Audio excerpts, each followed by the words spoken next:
Saludos cordiales a todos ustedes y bienvenidos una vez más a Diálogo Abierto en El Ciudadano.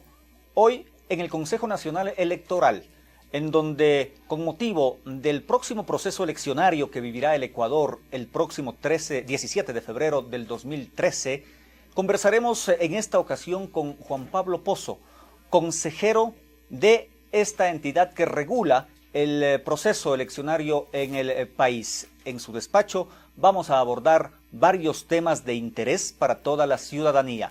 Juan Pablo, gracias por recibir a Diálogo Abierto y coméntanos precisamente cómo está este proceso que se ha iniciado ya con el anuncio de la reinscripción de movimientos, partidos políticos y con el calendario electoral que tiene precisamente el Consejo Nacional Electoral. Sí, efectivamente, dentro del plan operativo y del calendario electoral que aprobamos de cara al proceso electoral del 2013 en febrero pasado, pues estamos siguiendo al pie de la letra cada una de las fechas y las programaciones que tenemos con respecto a este proceso. Siento así, estamos en una fase muy intensa, que es la fase de inscripción y de reinscripción de las organizaciones políticas, sean estas partidos o movimientos. El 18 de octubre vamos a hacer la convocatoria a elecciones. El proceso electoral, como los ecuatorianos sabemos, va a ser el 17 de febrero y en caso de haber segunda vuelta, esta se va a realizar el 7 de abril. Dentro de estas fases, hoy nos encontramos precisamente, y así lo señala la Constitución de la República desde octubre del 2008, que todas las organizaciones políticas, sean estas partidos o movimientos, tienen que cumplir con este proceso de inscripción o de reinscripción. Hoy tenemos, ya estamos en los últimos meses, hasta el 18 de julio de este año se tienen que presentar las firmas y el 17 de agosto nosotros informaremos al país qué organizaciones políticas se encuentran ya habilitadas para este proceso. Hasta el momento, ¿cuántas agrupaciones políticas se encuentran habilitadas? ¿Cuántas se han inscrito? Hoy a la fecha son 8 organizaciones políticas a nivel nacional que se encuentran ya debidamente inscritas. Estas son el Movimiento Popular Democrático, el Partido Sociedad Patriótica, tenemos el Movimiento Creo, tenemos el Movimiento Pachacuti, está el Movimiento País, está el Movimiento Ruptura de los 25, el Partido Roldosista Ecuatoriano y el Partido Avanza. Son los partidos y movimientos que a la fecha han completado ya este proceso. Tenemos algunos partidos y movimientos a nivel regional, local y parroquial que también han cumplido con este proceso. Tenemos algunos otros partidos que están en cola, por ejemplo el Partido Socialista Frente Amplio, el PRIAN, tenemos el Partido Social Cristiano, el Movimiento Equipo, el Movimiento Concertación, son otros movimientos y partidos que están entregando las firmas y esperemos que cumplan con este proceso hasta el 17 de agosto. Este proceso particular dentro del general tiene que ver con la entrega de firmas y su posterior calificación. En este sentido, hay movimientos que no han llegado al momento a esa calificación, ¿es así? Sí, se tiene para esto completar la inscripción no es únicamente la entrega de firmas, es también la entrega de sus directivas provinciales, nacionales, sus principios ideológicos como tal. Sin embargo, el requisito fundamental e importante es el requisito precisamente de las firmas. Para inscribir un partido o movimiento a nivel nacional se requiere el 1,5% del registro electoral utilizado en la última elección pluripersonal, la misma que se dio en el 2009. Para hablar ya de cifras, aproximadamente se requieren 157,000 firmas para que un movimiento o partido se inscriba o se registre a nivel nacional.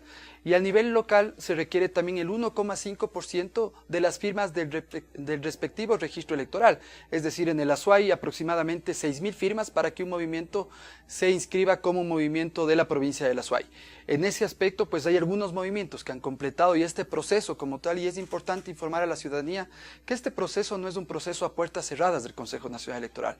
Es un proceso que se lo hace en presencia de los delegados de las propias organizaciones políticas y dura 30 días. En presencia de ellos se va haciendo una validación de firmas. Primero el sistema las va validando y luego también con peritos grafológicos. Hoy tenemos montado en la planta operativa 5 grupos de 30 personas para que completen este proceso y poder dar esa capacidad operativa y esa respuesta a las organizaciones políticas que van presentando las firmas.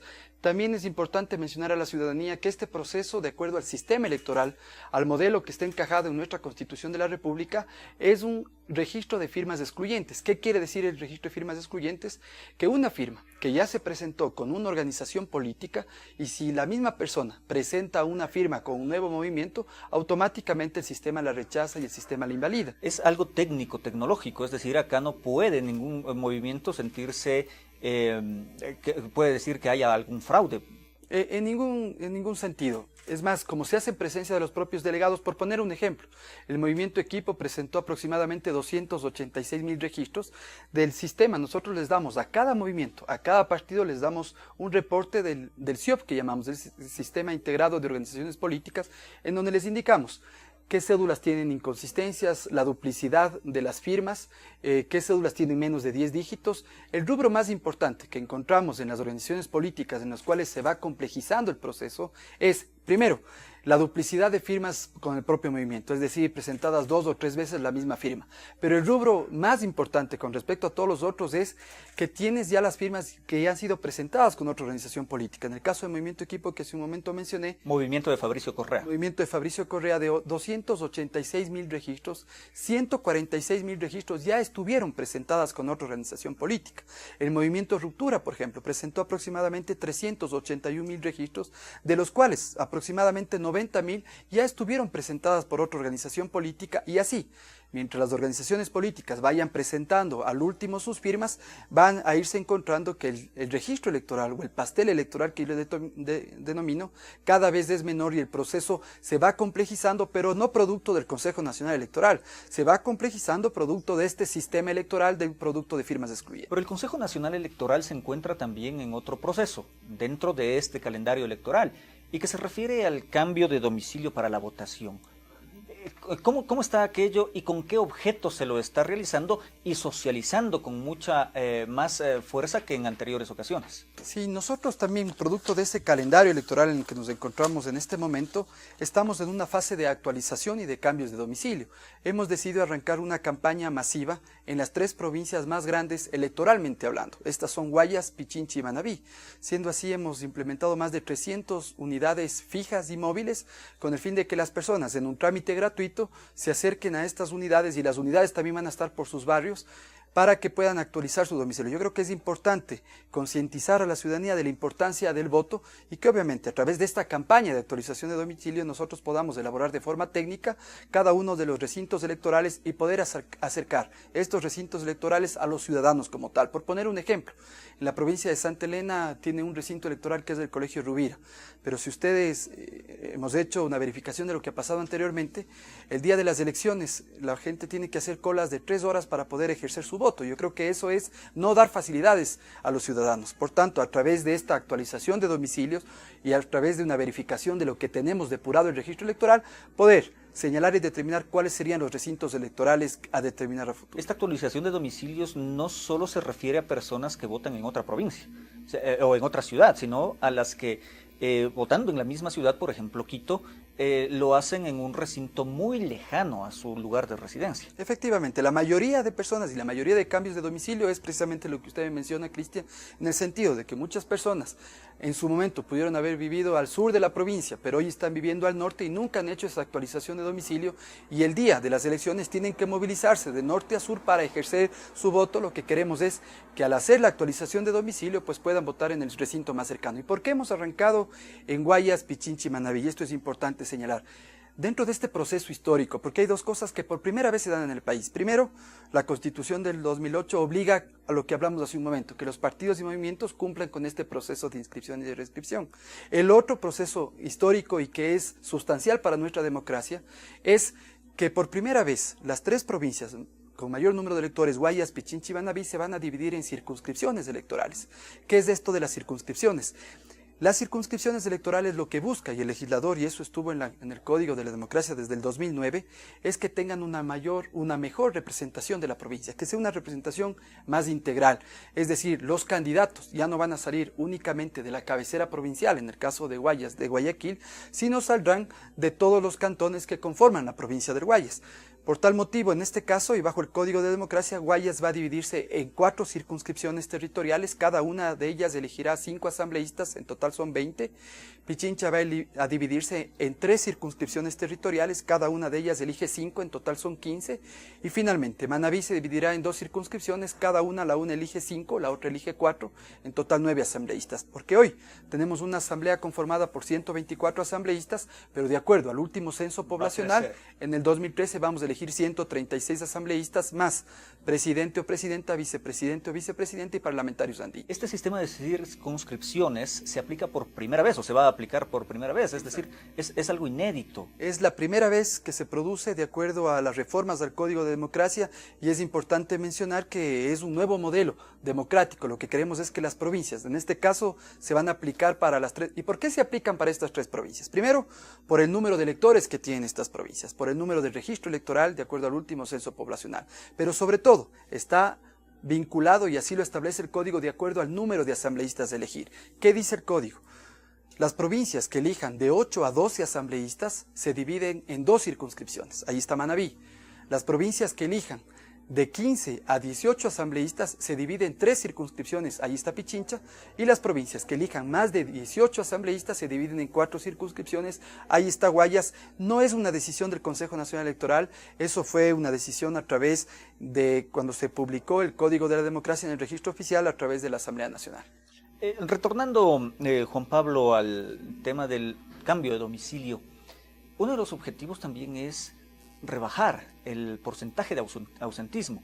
¿En cuánto se tiene cuantificado? ¿Se puede cuantificar aquello? ¿Cuál es la perspectiva del Consejo Nacional Electoral? Sí, nosotros, dentro del plan operativo y de los datos que hemos señalado, tenemos un convenio con el Registro Civil que cada 3 meses nos remite lo que técnicamente le denominan ellos una copia fresca, en la que nos informan qué personas se incorporan al registro electoral, cumplen la edad, porque hoy sabemos que de acuerdo a la Constitución de la República, de 16 a 18 años es un voto optativo.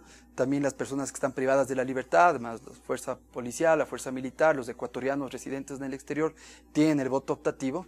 Y tenemos planificado que para el proceso de febrero del 2013 vamos a tener 11,5 millones de electores. Aproximadamente hemos planificado 40,000 juntas receptoras del voto en todo el país. ¿De electores? Es decir, de 11 millones en el padrón electoral. En el registro electoral. En el registro electoral. Se llama registro electoral y luego cuando se denomina padrones, cuando ya se divide por número de votantes en cada uno de los recintos electorales de las juntas receptoras del voto. Vamos a tener 11,5 millones de ecuatorianos que en febrero del 2013 estarán habilitados para sufragar. Ese es la proyección que tenemos, pero con fechas. El 12 de septiembre de este año nosotros hacemos un cierre del registro electoral e informaremos a los ecuatorianos cuáles estarán habilitados ya de cara a este proceso. Y va de la mano precisamente con el tema de la actualización y cambios de domicilio. Históricamente, el ausentismo ha bordeado en este país de 26 a 28%. Obviamente, como Consejo Nacional Electoral y como representantes de esta función del Estado que administramos y gestionamos los procesos electorales, estamos encaminados a tratar de reducir el ausentismo. Tiene que ver con precisamente no tener los datos sincerados con respecto a los lugares de domicilio. También estamos haciendo campañas con la dirección de voto en el exterior con el fin de que en los países donde tengamos nuestros compatriotas también puedan, a través de campañas de registro y a través de que podamos registrar a estos compatriotas, que ellos puedan acudir a esos países el día de nuestras elecciones y puedan acudir también presentar su voto, que es optativo, y con eso las cifras nuestras se pueden sincerar y el nivel de ausentismo bajar. ¿Cuándo se convoca entonces oficialmente a elecciones y obviamente empieza ya la campaña electoral? Sí, de acuerdo al cronograma que nosotros hemos aprobado, el 17 de agosto de este año nosotros vamos a informar qué organizaciones políticas se encuentran habilitadas. El 18 de octubre hacemos la convocatoria oficial a elecciones. ¿Y por qué el 18 de octubre? Y a veces no es a discreción del Consejo Nacional Electoral. Señala claramente el código que la convocatoria se hace 120 días antes del proceso electoral. Como está el 17 de febrero el proceso, el 18 de octubre se va a hacer la convocatoria de elecciones. Del 19 de octubre al 15 de noviembre es el periodo para que las organizaciones políticas inscriban a sus candidatos. La campaña electoral se va a realizar desde el 4 de enero al 14 de febrero. De ahí vienen los 2 días de veda electoral. El 17 de febrero es el proceso electoral, la primera vuelta. El 7 de abril, en caso de existir, será la segunda vuelta. Y de ahí viene un periodo postelectoral en donde se determinarán todas las impugnaciones y las apelaciones con el proceso. Y todo todos sabemos, de acuerdo a la Constitución, que el 24 de mayo del próximo año tendrá que posesionarse el nuevo presidente o presidenta, vicepresidente o vicepresidente, y 10 días antes, el 14 de mayo, tendrá que estar posesionada la nueva Asamblea Nacional. ¿Cuáles son los parámetros o cómo el Consejo Nacional Electoral actúa en la difusión o en controlar la difusión de una denominada al momento pre-campaña electoral?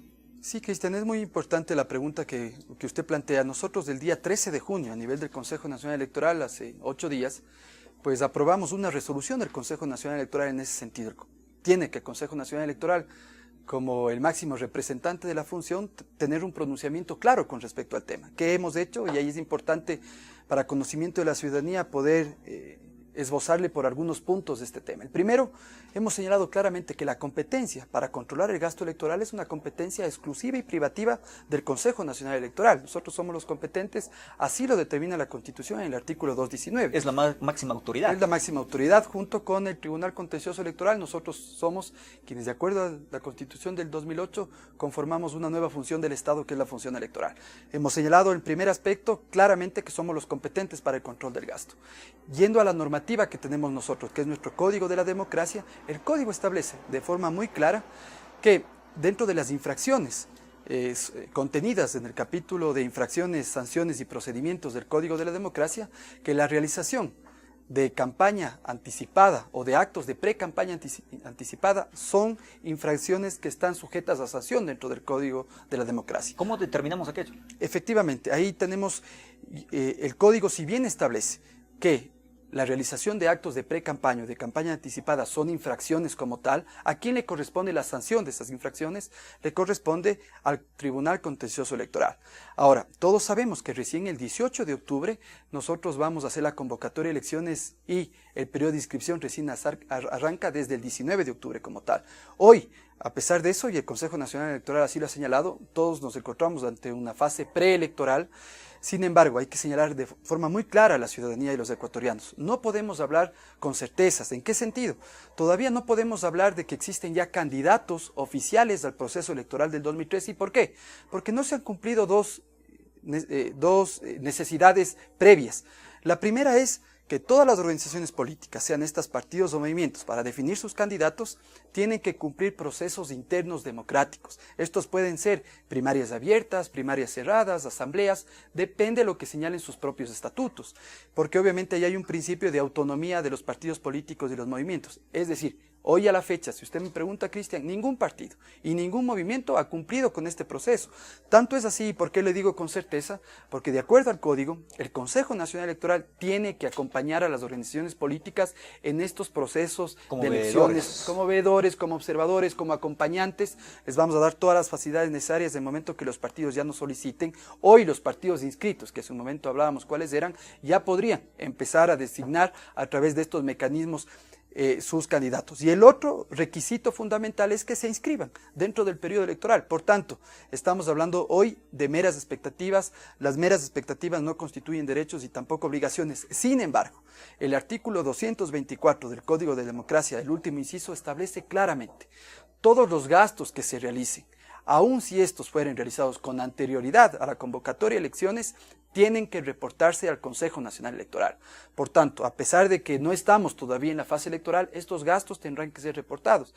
En ese momento, el Consejo Nacional Electoral, una vez que se cumplan estos dos requisitos, el uno, los procesos de democracia interna, las primarias o asambleas o el mecanismo que definan las organizaciones políticas, y dos, que se inscriban dentro del periodo correspondiente y que se califiquen sus candidaturas, el Consejo Nacional Electoral tendrá que abrir expedientes a cada uno de los candidatos para determinar, primero, que les den los reportes de todos los gastos efectuados anterior a la convocatoria de elecciones, y segundo, lo que hemos solicitado es la Dirección de Comunicación del Consejo Nacional Electoral, desde que estamos posesionados, siempre nos ha remitido reportes sobre las noticias electorales, sobre lo que está pasando, y hoy, después del 13 de junio, hemos pedido que la Dirección de Comunicación también implemente una unidad de monitoreo con el fin a pesar de que son personas naturales o sujetos políticos los que están haciendo pronunciamiento, y eso hay que reconocerlo, y sabemos que eso está pasando ya en estos meses, poder en su momento cruzar tanto los gastos que nos reporten como la presencia en medios y poder determinar en su momento a través de los expedientes